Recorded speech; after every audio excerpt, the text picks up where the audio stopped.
Hi folks, hope we're all doing well. Today I'm going to take you through how to build a very simple browser agent using Oumi.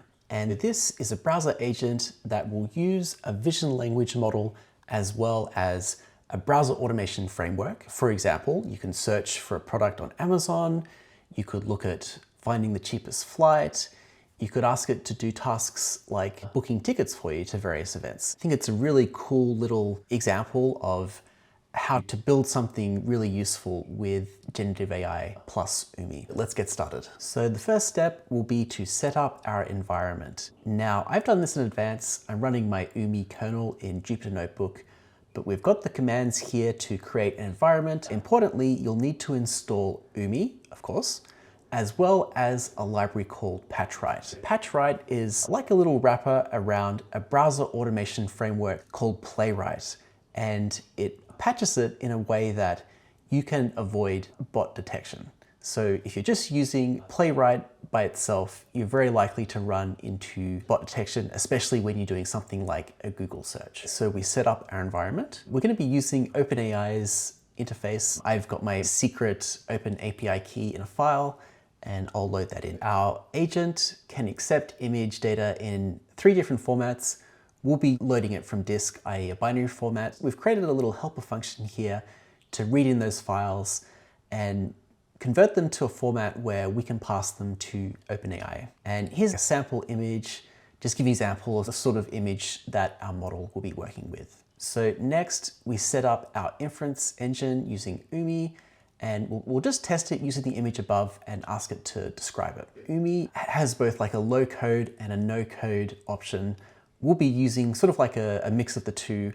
We'll create a configuration file for inference for the GPT-4o model. So this cell here writes that YAML configuration file to disk. So it says we're going to use this model GPT-4o with the 16-bit data type. So the politeness policy, that just stops it from doing like an automated wait between inference calls. And we tell it that we're going to be using the OpenAI API. Okay, so I'll run that. And in this next cell, we'll test out our inference engine, we'll call it on the image, and we'll give it the prompt, what is this image about? And then we'll pass the image as a binary file using our helper function from above. And the model returned, the image is an advertisement for Ray-Ban Meta glasses, and then some more details. So looks like our inference engine setup is working with OpenAI's GPT-4o. Next, we'll define a helper function to pass the accessibility tree. Our agent will be using both the screenshot of what's in the web browser, as well as what's called the accessibility tree. It's like a representation of the web page that is useful for people who may be, for example, vision impaired, to understand and to navigate the web page. But we're going to be using that for like an agent to understand the web page. We have a helper function here that takes in a tree data structure with a number of nodes and converts that into a string, which the vision language model will be able to read directly. Our agent will use 2 different types of prompts. It will have a planning prompt, and this is the prompt that prompts the vision language model to understand how to turn the task into a plan. Secondly, there's an execution prompt. This is a prompt that will allow the model to process the web page content and screenshots and turn that into an action. Let's just take a brief look at where the prompts are defined in prompts.py.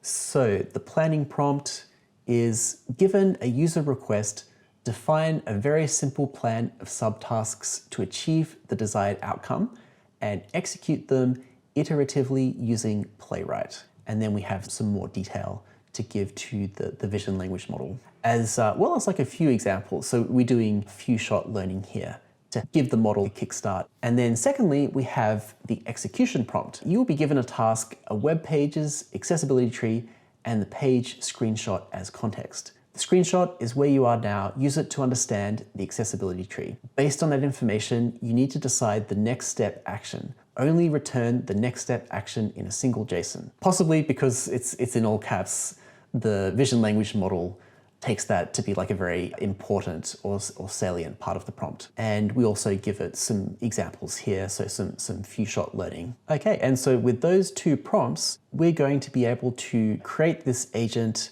and it'll actually be able to carry out some of these tasks. Let's import those prompts from the file. Now, the next step is to define the task that we want to perform and then generate an initial plan of actions. So the task will be, in this case, we're looking at booking travel.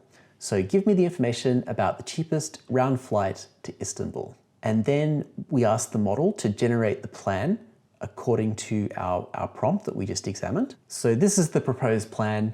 So it starts off, visit a flight aggregator website, for example, Google Flights, then enter the desired flight details, then click the right buttons to navigate to the next website. Once you're there, extract and compare the flight options, highlighting the cheapest round trip option. Now we will create the browser environment and run the agent. We've hidden the code in a utility function. We'll take a look at that in a second. But essentially, all we're doing is we're starting up the browser automation framework. We're passing it this initial context, and then we're running it a step at a time, taking an action, observing what happens in the web page, and then just repeating that process until we reach some termination state.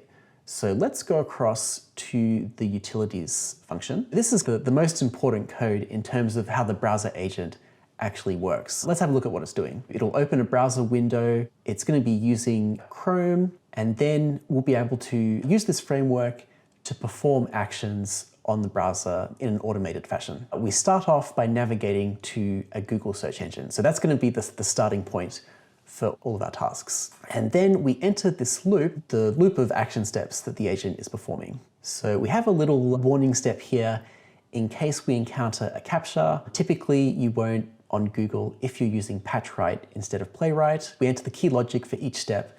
So the first thing is to get the accessibility tree from the browser and then turn that into a string that we can pass into GPT-4o. Also, we take a screenshot of what's displaying in the browser. For context, it has the screenshot plus the accessibility tree. Then we'll convert this screenshot into a string that we can pass to OpenAI API. And then it's just a matter of turning these into the prompts and then running them. This helper function here will take all of that context and turn it into the prompt that we then pass to GPT-4o. The model will tell us what action it thinks it should take next. We have a number of different possible actions. The model could tell us that we need to do a navigation, to do a mouse click on a certain element, to fill like an input box. Also, it could tell us that we have finished and we should terminate this loop. This code here will wait 1 second and then we'll make it wait for a key press between each step. But for the sake of making a screen recording, I'm going to turn that off. And then it just repeats this loop until it encounters a finished action. Let's see what that actually does.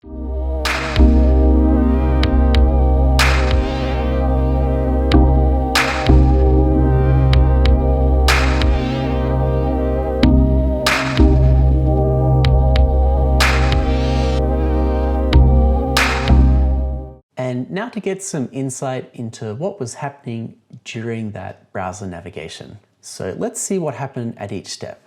So the initial step, the status or the state is it was on the Google homepage. We can see like it thinking about what the next step should be. The first action is it believes it should fill the Google search bar with the query, which is cheapest round flight to Istanbul. Now the second step, now it knows that or it updates the state to being that it's on the Google search result page for cheapest round trip flights to Istanbul. Again, we can see its reasoning. And so now it thinks the next step should be to click on one of the links in the Google search results. So it clicks on that link to cheapflights.com. Now in the next step, the current state is a cookie consent pop-up is displayed. So you can see that if we were hard coding this, this might be sort of like a scenario where we couldn't anticipate that something like this would happen, or we would have to like hard code corner cases.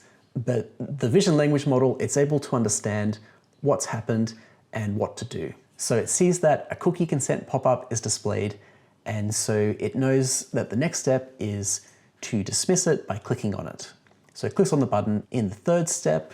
Now the state is it's on the cheap flights page with the flight search options filled. Gives some reasoning for what to do next. So the next step will be to click the Find Deals button to search for available flights. And so the action is click on the button Find Details. Okay, so once it's done that, the state will be it's just waiting for the best deals to load, and it reasons that the next step is so that will be the end of the process, because we've reached the stage where we'll have those flight options on the screen. So it looks like the agent has interpreted extract and compare as being performed by the human and not the agent. So at that stage, it says the action is finished and then gives a summary. So please wait for the results to fully load to view the cheapest options. Congratulations! We have successfully put together a basic browser agent capable of performing basic web tasks autonomously using Oumi